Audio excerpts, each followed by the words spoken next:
আজ কিন্তু আমার বর সকাল সকাল ঘুম থেকে উঠে পড়েছে আর রেডি হয়ে বাজার যাচ্ছিল। আর ও কিন্তু ভুলে গেছিলো ওদের খেতে দেওয়ার কথা, কিন্তু পায়রাগুলো কিন্তু ভোলেনি। ও বেরানোর ঠিক আগেই ওর গায়ে বসছে, হাতে বসছে।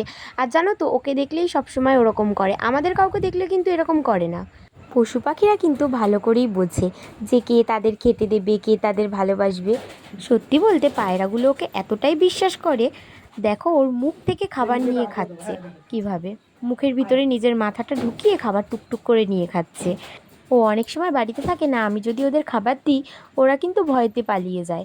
আমি জানি না ওরা কি করে আমাকে এইভাবে বিশ্বাস করবে। আর তোমরা জেনে থাকলে কিন্তু অবশ্যই আমায় কমেন্ট করে জানিও, আমার হাতেও কবে যে এরকমভাবে খাবে। ভিডিওটি ভালো লাগলে চ্যানেলটিকে অবশ্যই সাবস্ক্রাইব করে দিও। দেখা হচ্ছে নেক্সট ব্লগে।